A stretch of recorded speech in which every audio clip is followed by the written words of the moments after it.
Hello बच्चों। पिछली class में अपन चैप्टर नंबर 3 कर रहे थे 10th क्लास में।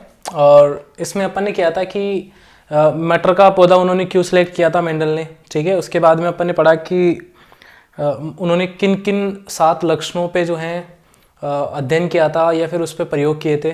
तो आपने पढ़ा होगा जैसे कि पादप की ऊंचाई। उन्होंने एक तो पादप की ऊंचाई देखी कि एक तो लंबा पौधा होता है, यानी एक तो मटर का पौधा जो है लंबा था और एक क्या था, बौना था। पुष्प की स्थिति, मतलब उन्होंने देखा कि पुष्प जो है उस पौधे पे एक तो ऊपर की तरफ आ रहे थे या फिर साइड में आ रहे थे। तो ऊपर की तरफ आते हैं तो उसको तो अपन जो है क्या बोलते हैं, टर्मिनल, यानी ऊपर की तरफ अग्रस्त। अग्रस्त का मतलब हो गया ऊपर की तरफ आता है फूल, एक आता है साइड में, तो उसको बोलते हैं एक्सियल। ठीक है। परिपक्व फली की आकृति, मतलब जो मटर की फली थी उसकी आकृति को लेकर भी उन्होंने एक लक्षण देखा। तो उसमें एक तो फुली हुई होती है और एक क्या होती है, संकीर्णित, मतलब चिपकी हुई रहती है। ठीक है। अपरिपक्व फली का रंग, अपरिपक्व यानी जो पक्की, मतलब अभी पक्की नहीं है फली, तो उसका रंग कैसा होता है, तो 2 तरीके से होता है, एक तो हरा और एक पीला। पुष्प का रंग बैंगनी और सफ़ेद 2 तरीके के होते हैं। बीज की आकृति, बीज जो है मटर का वो गोलाकार हो सकता है या फिर रिंकल्ड, मतलब चिपटा जो है झुर्रीदार हो सकता है।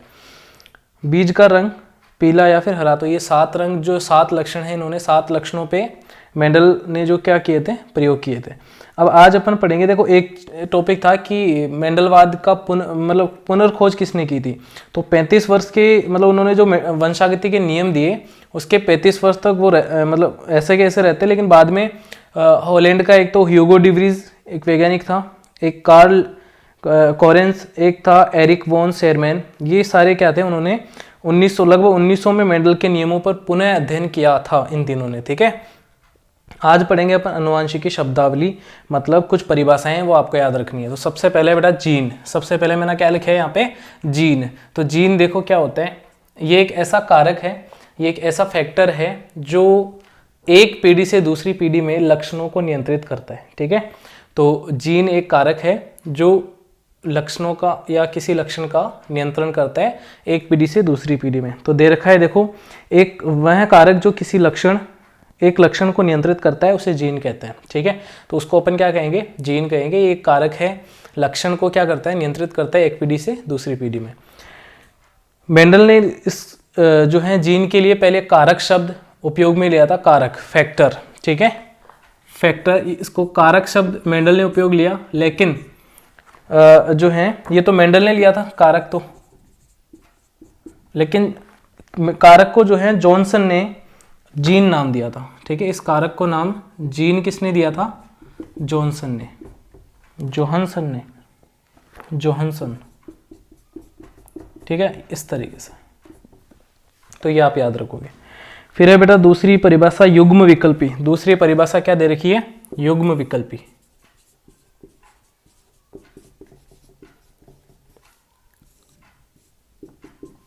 ठीक है। ये परिभाषाएं आपको एज इट इज याद करनी है, किताब में जो दे रखी है वैसी की वैसी आपको लिख लेनी है अगर नोट्स लिखना चाहो तो आप। ठीक है, क्योंकि इनमें कुछ भी चेंज नहीं करना है आपको। ठीक है। अब देखो, युग्म विकल्पी का मतलब होता है किसी एक लक्षण को नियंत्रित करने वाले जीन को 2 विपर्यासी स्वरूपों को, मतलब एक जीन होता है उसके 2 स्वरूप होते हैं, 2 जो है उसके पैटर्न होते हैं। जैसे कि एक जीन है, मान लो लंबाई के लिए अपन बोलते हैं, लंबाई के लिए। ठीक है। तो लंबाई को नियंत्रित करने वाला जीन है टी और टी। ठीक है, ये है। तो इसमें टी में जो है ये बड़ा टी जो है ये क्या कर रहा है, ये लंबापन को दिखा रहा है। ठीक है। और टी, ये स्मॉल टी जो है ये क्या दिखा रहा है, बौनेपन को। ठीक है। तो एक जीन जो होता है उसमें उसके 2 स्वरूप होते हैं।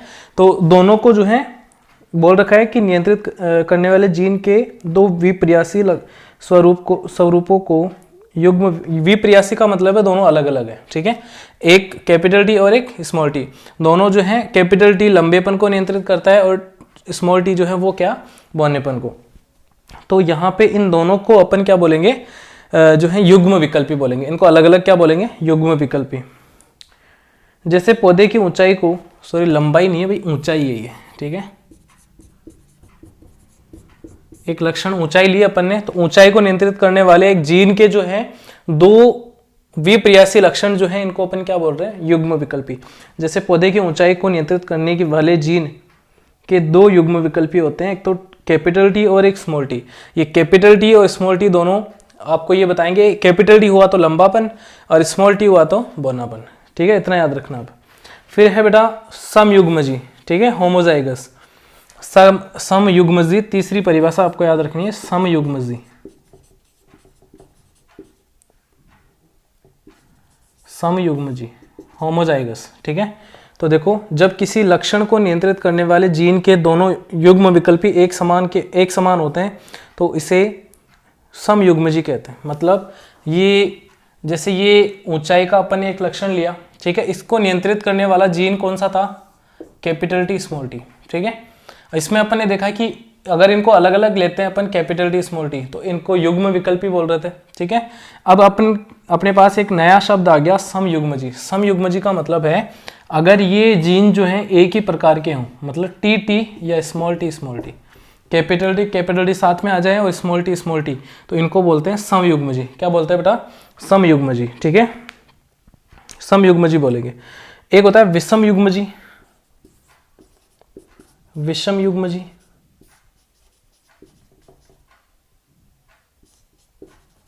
भाई ये चीज समझ में आ गई। ऊंचाई के लिए आप ये ऐसे मत लिखना, देखो ऊंचाई के लिए दो चीजें हैं, तो एक तो टी और एक स्मॉल टी। जो टी है ये लंबेपन को दिखाएगा, स्मॉल टी जो है ये बौनेपन को दिखाएगा। अब ये अगर दोनों समान आ जाते हैं तो समयुग्मजी होगा, और अगर दोनों अलग अलग आते हैं तो उसको अपन क्या बोलते हैं, विषम युग्मजी। इस तरीके से कुछ ज़्यादा कोई हार्ड नहीं है बेटा। अगर दोनों ये आपने देखे कि टी और स्मॉल टी ये दोनों ऊंचाई को नियंत्रित करते हैं, ऊंचाई के लिए जो जीन है उसके क्या है, ये युग्म विकल्पी है दोनों, ठीक है। अगर ये दोनों सेम दोनों साथ आते हैं तो उसको समयुग्मजी, और अलग अलग आते हैं तो कैपिटल टी स्मॉल टी आते हैं तो विषम युग्मजी, ठीक है। अब आता है लक्षण प्रारूप और जीन प्रारूप। तो लक्षण प्रारूप क्या होता है और जीन प्रारूप क्या होता है, देखो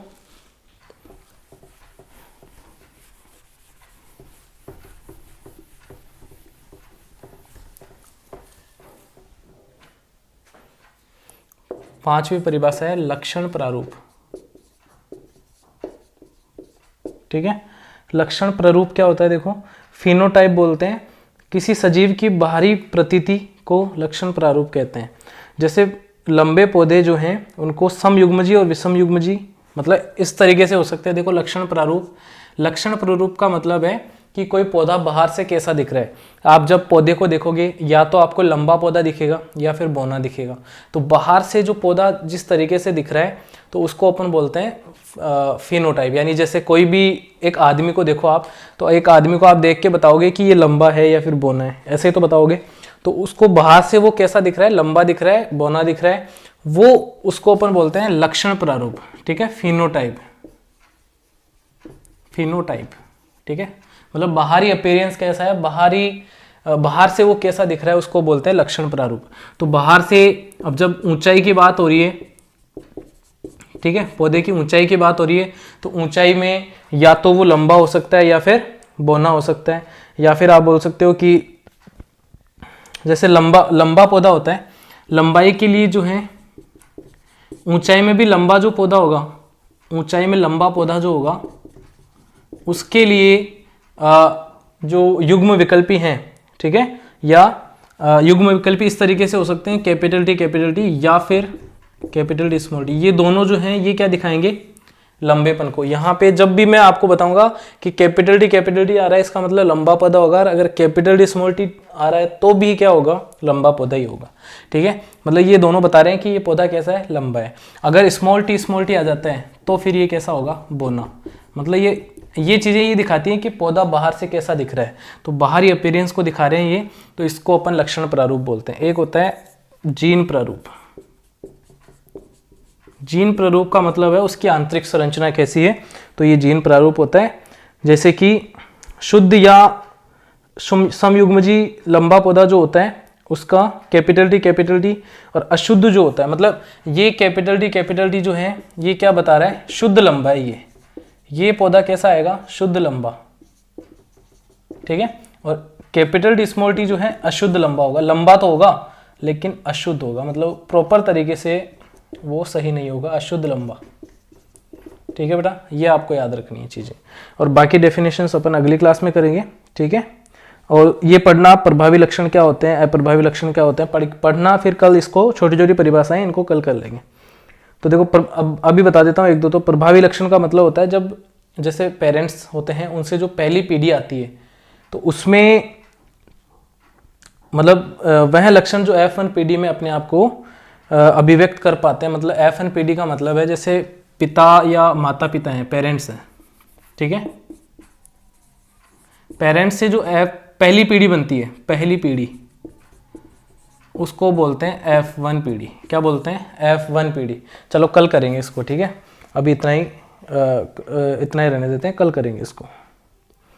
तो पढ़ना बेटा इसको। ठीक है, छोटी छोटी परिभाषाओं से ही ये चैप्टर आपका कंप्लीट होगा। जब ये सारी परिभाषाएं आएंगी तभी ये चैप्टर आपका इजी होगा, आपको आसानी से समझ में आएगा। तो इनको परिभाषाओं को पढ़ना। ठीक है, और बाकी अगली क्लास में करेंगे।